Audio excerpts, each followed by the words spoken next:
एक अस्तगफिरुल्लाह अल्लज़ी ला इलाहा इल्ला हुवल हय्युल क़य्यूम व अतूबु इलैह। कुरान में आता है कि जो शख्स मैदान जंग से फरार हो ना, उस पर अल्लाह का गजब नाजिल होता है। सही, इस कदर उसने बड़ा जुर्म किया। नबी करीम सल्लल्लाहु अलैहि वसल्लम फरमाते हैं कि जो शख्स सोच समझ कर 3 दफा ये पढ़ ले, अस्तगफिरुल्लाह अल्लज़ी ला इलाहा इल्ला हुवल हय्युल क़य्यूम व अतूबु इलैह, 3 दफा सोच समझ के पढ़ ले, नबी पाक सल्लल्लाहु अलैहि वसल्लम फरमाया अल्लाह ताला उसके सारे गुनाह माफ कर देता है, चाहे वो मैदान जिहाद से फरार हुआ हो। अल्लाह, अंदाजा करें पीछे बात क्या रहेगी। यानी इतना बड़ा अगर गुनाह उससे सरजद हुआ है और वो अल्लाह से माफी मांगता है, अस्तगफिरुल्लाह अल्लज़ी ला इलाहा इल्ला हुवल क़य्यूम, 3 दफा ये कहता है तो अल्लाह ताला उसके सारे गुनाह माफ कर देता है। फिर हदीस में आता है कि सुबहानल्लाह व बिहम्दिही, जो शख्स ये 100 दफा पढ़ता है सुबहानल्लाह, बस इतना सही, और अल्लाह ताला उसके गुनाह माफ कर देता है, चाहे समंदर की झाग के बराबर हो। यानी जितने भी गुनाह हैं अल्लाह ताला माफ कर देता है। बिल्कुल ठीक। तो ये इसी तरह जो अल्लाहुम्मा अजिरनी मिनन नार है, जी हाँ, ये 7 दफा अगर कोई शख्स सुबह के वक्त पढ़ ले, 7 दफा शाम के वक्त पढ़ ले, अगर उस दिन में और उस रात में उसकी मौत आ जाए अल्लाह ताला जन्नत अता फरमा देगा। फिर सैयदुल इस्तिगफार है जी, ये तो मैं समझता हूँ शॉर्टकट्स है। तो सैयदुल इस्तिगफार 1 दफा पढ़ ले, अल्लाहुम्मा अन्ता रब्बी ला इलाहा इल्ला अंता खलक़तनी, तो ये 7 दफा, ये 1 दफा पढ़ ले। सही, दिन के किसी एक हिस्से में पढ़ ले, उस दिन फौत हो गया तो इंशाल्लाह जन्नत में चला जाएगा। सुभान। रात के किसी एक हिस्से में 1 दफा पढ़ ले, तो उस रात फौत हो गया तो जन्नत में चला जाएगा। तो गोया सुबह शाम के ये अज़कार में ये तो शॉर्टकट्स हैं कि अगर इंसान ये पढ़ ले तो इंशाल्लाह वो जन्नत में जाएगा। बाकी जो इंसान को ये ख्यालात आते हैं ना, साइकोलॉजिकली इंसान को रेग्रेट खत्म नहीं होता या गिल्ट खत्म नहीं होता, या आप कह लीजिए कि उसके वसवसे खत्म नहीं होते, तो उसके लिए एक इलाज नबी करीम सल्लल्लाहु अलैहि वसल्लम ने बताया, वो है ला हौला वला कुव्वता इल्ला बिल्लाह। सही। और इसको अगर 100 दफा कोई शख्स पढ़ ले, अच्छा, ला हौला वला कुव्वता इल्ला बिल्लाह। सही सही। लेकिन पढ़ना कैसे है? पढ़ना इस तरह नहीं है कि आप बस पढ़ते जाए। ये है क्या ला हौला वला कुव्वता इल्ला बिल्लाह? असल में क्या है?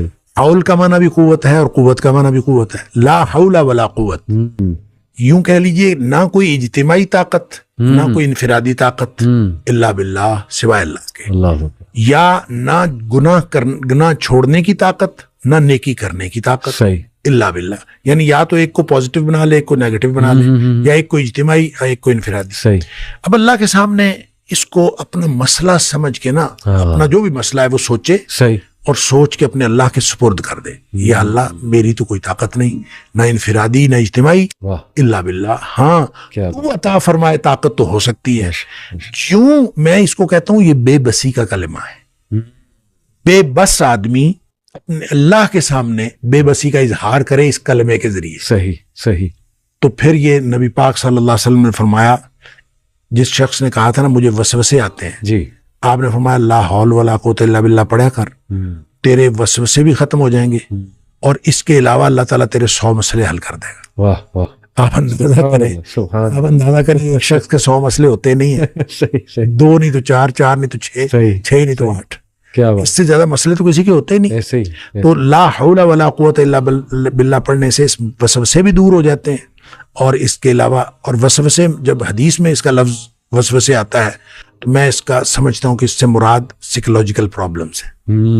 तो जितने साइकोलॉजिकल प्रॉब्लम्स हैं वो इससे हल हो जाते हैं। तो अल्लाह का जिक्र हर एतबार से बेहतरीन है, लेकिन बाज तो बिल्कुल ऐसे हैं जैसे वो तीर बहदफ है। क्या बात। तो और ये शेख इसको जन्नत के खजानों में से भी बिल्कुल, इसको ला हौला वला कुव्वता इल्ला बिल्लाह, इसको नबी अकरम सल्लल्लाहु अलैहि वसल्लम ने जन्नत के खजानों में से खजाना भी करार दिया है। और जिसको जन्नत का खजाना मिल जाए उसको और क्या चाहिए। आपको शायद मैंने ये वाक़या पहले सुनाया हो जी। मेरे वालिद साहब रहमतुल्लाह अलैह बहुत ज्यादा जिक्र किया करते थे जवानी में। सही। और हमारी दादी भी बताया करती थी कि ये मुहियुद्दीन बड़ा जिक्र किया करता था। तो उसके मुख्तलिफ वो जंगल में चले जाते थे, बाज़ औक़ात अपना उनका तो तरीक़ाकार था। वालिद साहब ने खुद मुझे ये वाक़या बताया। वो कहते हैं कि मुझे एक दफा ये हदीस नजर से गुजरी कि जन्नत के खजानों में से खजाना है ला हौला वला कुव्वता इल्ला बिल्लाह। तो कहते हैं मैंने उसके बाद बाकी सारा जिक्र जो है कम कर दिया। अच्छा।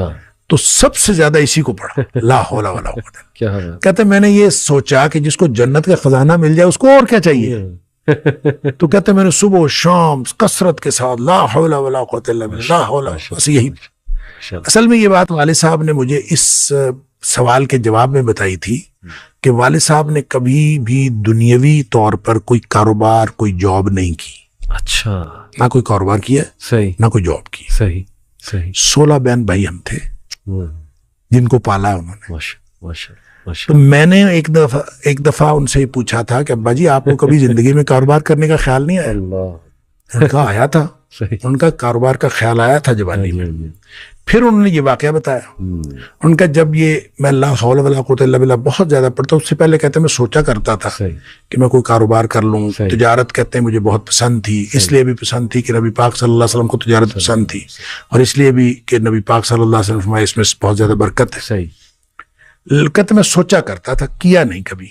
तो जब ला हौला वला कुव्वता इल्ला बिल्लाह मैंने बहुत ज्यादा पढ़ा, कहते एक दफा ख्वाब में मुझे अल्लाह ताला ने दिखाया कि मेरा यूं करके धड़ जो है वो आधा कर दिया गया। अच्छा। आधा करके मुझसे अलग कर दिया गया। अच्छा। और मेरा आधा धड़ अलग हो गया, लेकिन मैं बाकी का फिर भी मुकम्मल हूं। यानी वो आधा धड़ अलग कर दिया गया है और मैं फिर भी मुकम्मल हूं। सही। और मुझे ख्वाब में ही बताया गया, ये समझाया गया कि तेरी दुनिया हमने तुझसे अलग कर दी है। जन्नत मांगते थे ना, अल्लाह, तो हमने तुझसे तुम्हारी दुनिया अलग कर दी है। तो वालिद साहब ये फरमाया करते थे कि उसके बाद मुझे जिंदगी में कारोबार करने का ख्याल भी नहीं आया। उससे पहले ख्याल आता था, किया तो पहले भी नहीं था, उससे पहले ख्याल आता था, उसके बाद कभी कारोबार करने का ख्याल भी नहीं आया। आपने फरमाया कि नमाज जब पढ़नी है क़याम करना है और पूरा क़याम करना। उसमें जो कुछ अल्लाह ताला ने आपको तौफीक दे हो उतनी तिलावत करनी है सूरह फातिहा के अलावा। फिर जब रुकू जाना है तो रुकू को भी पूरा करना है। वो पूरा क्या करना है, उसकी हद क्या है? हत्ता तत्मइन्ना क़ल्ब, जब तेरा दिल मुतमईन हो जाए, और इसी तरह से जलसे में भी दिल मुतमईन हो जाए, सजदे में भी दिल मुतमईन हो जाए। अब दिल के इत्मीनान की कैफियत है वैसे क्या? कभी सोचे? नमाजें हम पढ़ते हैं, हमने कभी सोचा ही नहीं इत्मीनान का मतलब क्या है। वो इत्मीनान की कैफियत कौन सी है जो हमने हासिल कर ली है कि नहीं कर ली, कभी हमने सोचा है? अल्लाह। फिर भी हम समझते हैं हमारी नमाजें जाया नहीं हो रही। वो जो इत्मीनान की कैफियत है, इत्मीनान एक कल्ब की कैफियत है। दिल में एक इत्मीनान होता है कि मैं जिस मकसद के लिए रुकू में गया था वो मकसद पूरा हो गया, जिस मकसद के लिए सजदे में गया था वो मकसद पूरा हो गया, जिस मकसद के लिए मैं खड़ा था वो मकसद पूरा हो गया। और वो मकसद क्या है? अल्लाह से गुफ्तगू। अगर सुबहान रब्बियल अज़ीम 3 दफा कहने से आपको ये इत्मीनान हो जाता है कि हाँ मेरी अल्लाह से गुफ्तगू हो गई है, हाँ मैंने अल्लाह की ये सिफत बयान करके अल्लाह तक, ये फरिश्तों ने अल्लाह तक मेरी बात पहुंचा दी है, मेरा अल्लाह मुझे देख रहा है। अगर ये कैफियत वाक़तन हो जाती है दिल की, तो आप 3 दफा सुबहान रब्बियल अज़ीम कह के आप अगर सर उठा लेते हैं तो आपका रुकू पूरा है। और अगर कैफियत ये नहीं हुई, अल्लाह से मुलाकात का एहसास नहीं हुआ, अल्लाह के सामने झुकने का एहसास नहीं हुआ, और उस कनेक्शन का एहसास ही कोई नहीं है जो अल्लाह के साथ होना था, तो आप जितना मर्जी कुरान सारे का सारा पढ़ जाएं नमाज में, आप सारे ये सुभान रब्बियल अज़ीम 3 दफा क्या 300 दफा भी पढ़ ले, फिर फायदा कोई नहीं। वो कैफियत अल्लाह के साथ। इसी तरह आपने सजदे में जाना, इसी तरह आपने इसी तरह जब सारी नमाज पढ़ी जाएगी कि इत्मीनान हो जाए। और इत्मीनान का मतलब क्या है कि मैं आदमी को एक कल्बी कैफियत हासिल होती है कि हाँ मेरी अल्लाह से बात होती है। सुभान अल्लाह। आप सूरह फातिहा पढ़ते हैं, आपको कैफियत एक नसीब होती है कि हाँ मेरी अल्लाह से बात। आप अल्हम्दुलिल्लाह रब्बिल आलमीन कहते हैं तो आगे से आवाज आती है, हामिदनी अब्दी, मेरे बंदे ने मेरी तारीफ बयान की। सुभान अल्लाह, सुभान अल्लाह। अच्छा, ये आवाज किसी ने को कान में आके नहीं कहनी।